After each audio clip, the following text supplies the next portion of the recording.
Hello class, welcome to this new lesson. Well, rather than a proper lesson today, it will be more something like prep work in order to do your next task. For next week, I'm going to ask you to listen to a document and try to do a kholle, okay? But instead of having only a few minutes of preparation, you will have a week, and instead of speaking to me, you will, or to another teacher, you will have to write it down, okay? So for next week, I'm giving you an audio and I want an introduction, okay, with a good opening and also with the explanation of the sources, okay, what type of document, etc., who's talking, what about.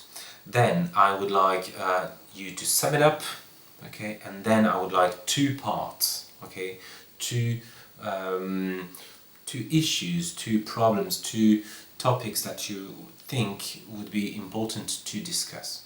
Alright, I want that before April the 3rd, I think, no, the 7th, sorry, April the 7th, so Thursday, April the 7th. Right, I'm going back to this. So first introduction. Let's talk about a simple question. Let's discuss pollution. Okay, we've done that a bit in class, but let's go back to it because it's one of the trendiest topics of the moment. So, first question: is polluting shameful? Is it really shameful? Well, first off, you need an opening, okay, to answer the question.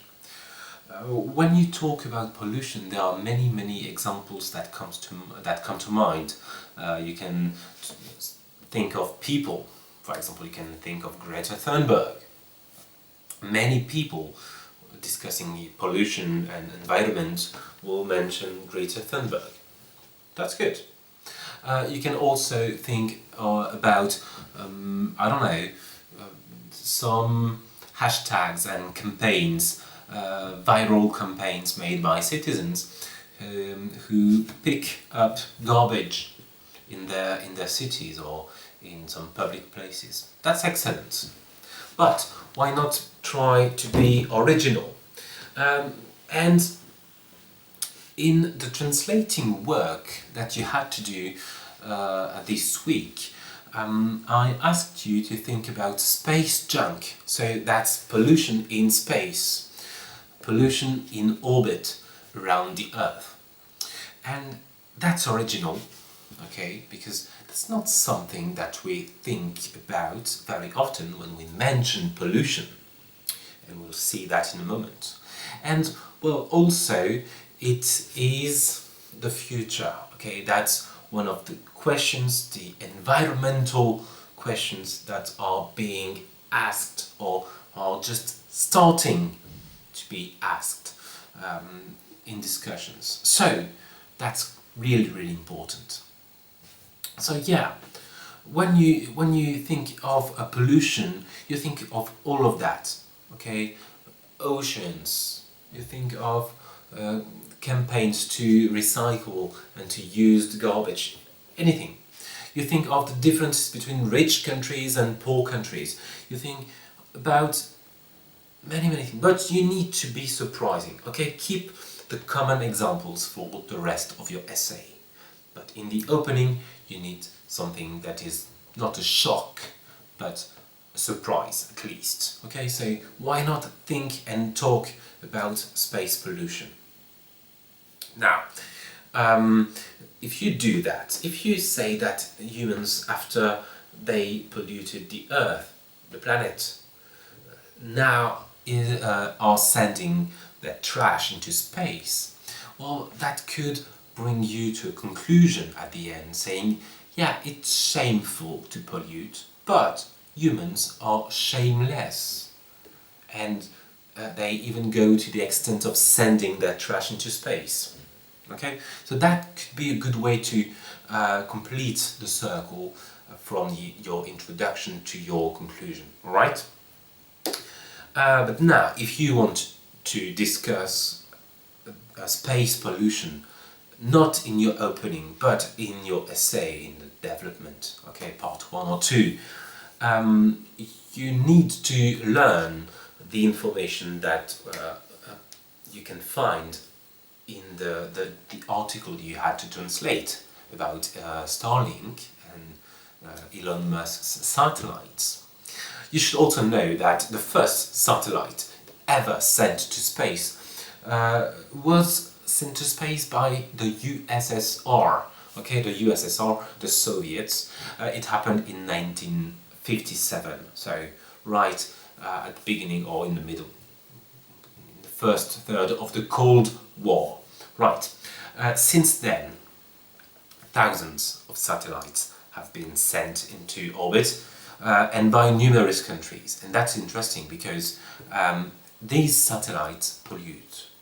And why were they sent into space in the first place? Well, sometimes it was just for a country to prove that they could become a superpower.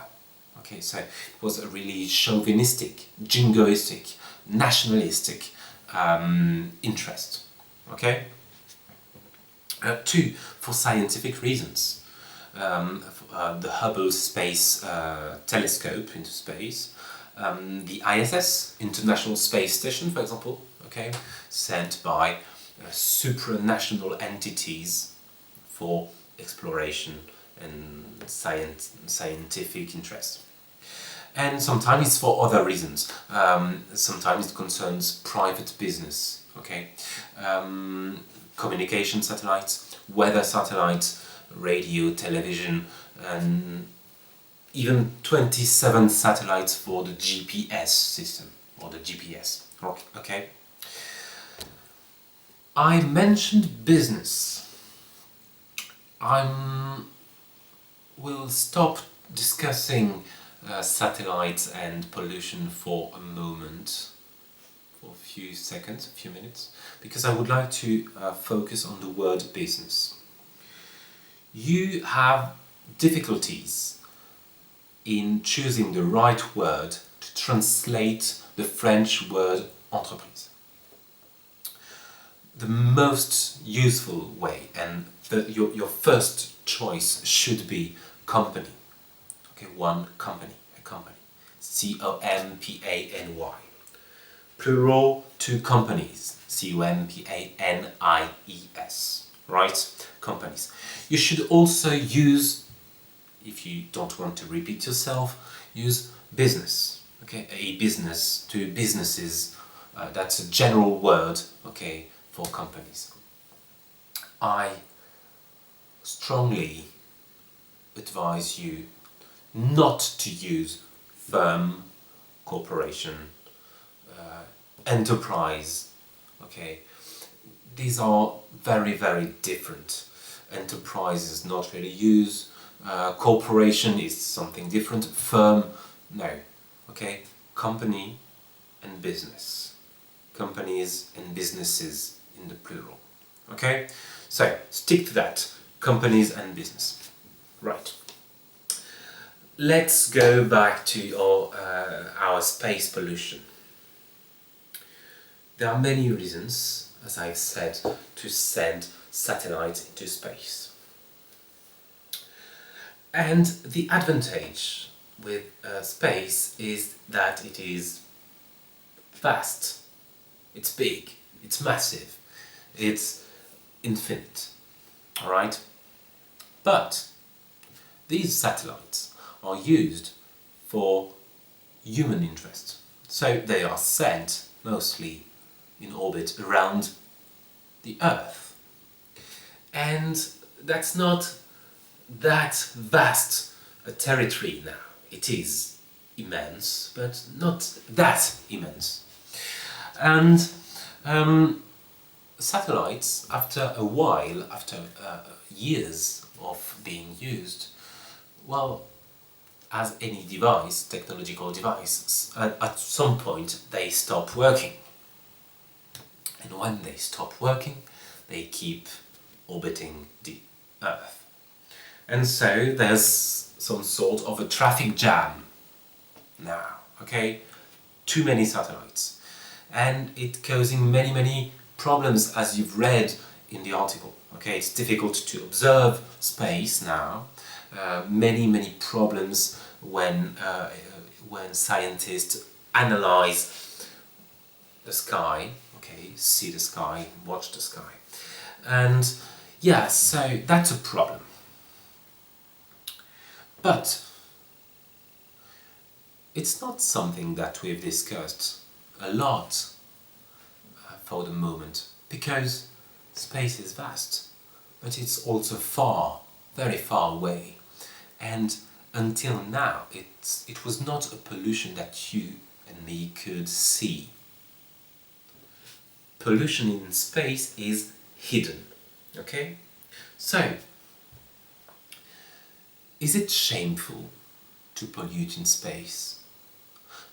Well, no, because we cannot see it, okay? We cannot see this pollution. And that's a problem, that's a big problem. But it won't stay hidden for a while. Keep in mind, the question that we ask is it shameful? Should we feel shame for space pollution? Well, pollution in space is just starting to be discussed. Okay, it's not considered as a big problem, but it will be. Now, let's transpose it to another previously hidden pollution. I'm talking about pollution in the oceans. You know that in 1997, so not even 30 years ago, that's quite recent, an oceanographer from the USA, he was named Charles Moore, discovered that in the Pacific Ocean, in the North Pacific Ocean, there was what he called a continent, okay? A continent, a plastic continent, because in the ocean there are currents, okay? Flows of water, currents, and they are all coming together in one place, in one spot. And with them, they bring plastic and other materials in the same place, and it built a massive continent. It's way bigger than France, for example. It's approximately the size of 1/3 of the US territory. Okay, if you take the USA, you slice it into 3 equal parts, and you've got the size of the plastic continent. So, since then, since 1997, other plastic continents were discovered in the Indian Ocean and in the Atlantic Ocean. Okay, and there are probably many others that we did not discover. We haven't discovered yet. It was not a problem because before that, because we didn't know it existed, and we didn't know it was dangerous for the ecosystem, okay, for the environment. And since then we have pictures, we have videos, and we know that marine life is endangered by such pollution. So now it is shameful, okay, because we cannot see it, we can see it and we can sense it, okay. It has become a reality for us, and it will be the same. It will be the same for space. Just to finish with pollution in the oceans, you should know that there is a TV series, documentary series in the UK called Blue Planet. It's very famous. It's about the oceans, marine life, okay, the animals, sea animals, and also pollution. The first episode was in 2001, so long ago now. And when it was broadcast on TV,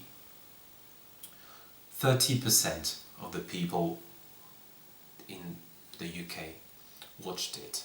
Okay, so as you see, it was interesting. There was an interest. People were interested in discovering hidden places and knowing what is happening there. Okay, people were curious. It will be the same for space. Okay, when we can take pictures of pollution in space and not just drawings, okay, or 3D representations as we have now, it will become shameful. Okay, so in order to be shameful, humans need to see what is wrong. Okay, let's move on.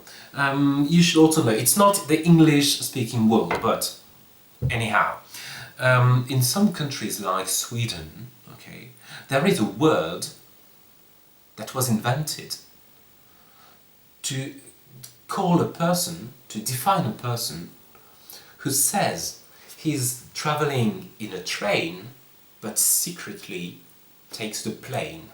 Okay? So there is a word to call the people who travel in a plane secretly.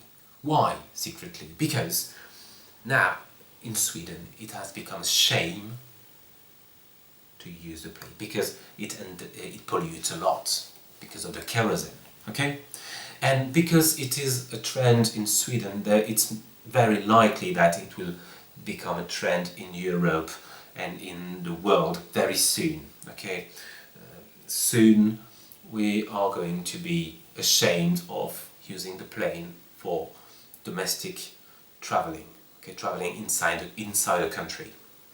Right. In Sweden, it led to a serious drop in domestic flights. Okay, massive reduction of domestic flights. So the Swedish people managed to make people aware of the dangers of pollution caused by airplanes, but they did it by pointing out the actions of these people, of individuals. Okay, these people were accused, were named and shamed, as we say. Okay, accused openly. And is it a good thing to shame people? Well, depends if you want to have success or if you want to do it educating people. Okay, this is a strategy of a country. But some people do not feel the shame. And one of the reasons, one of the arguments for that is because you can always defend your attitude, your behavior by saying, yes, okay, I pollute because I take the plane, but why should I change my behavior when big companies are polluting way more? And it's true. And it's true. Let's take another example. This time a company. You probably know, or you should know, a company named BP. It stands for British Petroleum, so oil and gas manufacturer. BP is enormous. It is the 6th largest company in the world. Okay? It is in the top 12 of companies with the largest, the biggest revenue. Okay, the company deals with exploration, production of oil, refining of oil, distribution and trading, and many, many other activities. Right, so enormous, gigantic, massive company. But oil and gas are not trendy, not fashionable these days. Okay, so what did they do? 20 years ago, in the year 2000, they began spending millions of dollars in the world to transform their public image. Okay, just communication, public relations, public image. Okay, just advertising to have a good image. Okay, they said that they were conscious of the efforts needed to become eco-friendly. Okay, they said they were investing a lot of money, large amounts of money into renewable energies. But 10 years later, in April 2010, there was an industrial disaster on an oil platform in the Gulf of Mexico, not far, it was in the sea, not far from the coasts of Louisiana. Okay, Louisiana. There was an explosion, and the equivalent of 5 million barrels of oil were diversed into the sea, were spilled into the sea. It was the biggest oil spill of the history ever. Okay, 2 years later, in 2012, it hadn't stopped leaking oil in the sea.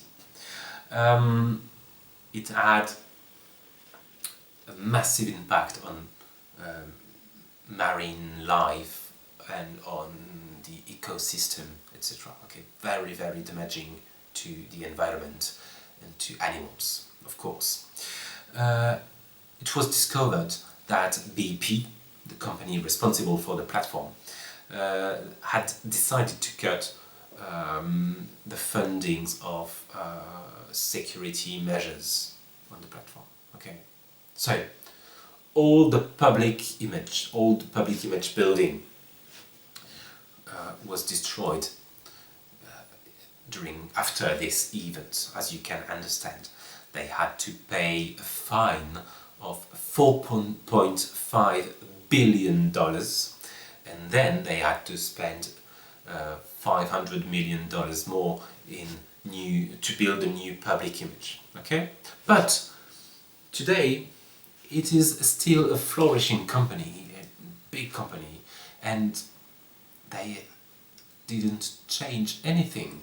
They still use the same method, trying to cut spendings to increase their profits, of course. So it seems unfair, okay, that the people are accused for pollution when there are many companies polluting way more. So why are we still allowing companies to pollute? Well, first, it's true that we are 7.5 billion people on Earth, and we must accept living on a degraded planet because of 12 companies which want to make enormous profit. For example, the US company Chevron depends, had a revenue of $160 billion 2 years ago. That's enormous. Okay, that's massive. And you should also know, and that's something to remember and to use in your work for next week, of course, use all these information. In 1965, the US president was Lyndon B. Johnson. 1965. And he was the first American president to recognize that fossil fuels would have in the future massive impact on the environment. Okay, so everyone, the general public knows that and has been knowing that for now almost 60 years. Okay, so, and of course the professionals, the companies extracting oil and dealing oil knew that before. But these companies spend billions of dollars influencing governments and developing a public image, as we've seen with BP. Especially a public image especially targeted at making people think that they are conscious of the dangers and that they are turning to renewable energies. Actually, it's not really true. Many journalists revealed that it was a lie, of course. There's also a problem with fossil fuels companies because very often they are owned by governments, owned by states, okay, countries. So difficult to know exactly what they do and how they do it. But yeah, in the meantime, the people are accused. you know that you should recycle, turn off the lights when you're leaving a room, etc., etc. And that's indeed very, very important to do so. But there seems to be an injustice. Some individual behavior are condemned, blamed, while some collective behaviors are accepted. Some behaviors are shocking, plastic continent, while business activities can continue freely. So, with all this in mind, I would like you to listen to the audio I'm sending you on WhatsApp and in an email, okay? You listen to that many times, okay? Many times. You do a summary of all the information that you will hear and understand, okay? And trying to understand everything, please. Before that, before the summary, you must do an introduction using a strong opening. You can pick one of the examples I've just given you. You can choose something else that interests you, that you think is relevant, but I want a good and well-structured organization. Okay, so introduction with an opening and explain what the document is about, who the two people speaking are, etc., etc. Then summary, and then discuss 2 or 3, but more likely 2 topics to expand, okay, to go further, to go beyond just the document that you will hear, right, that you will listen to.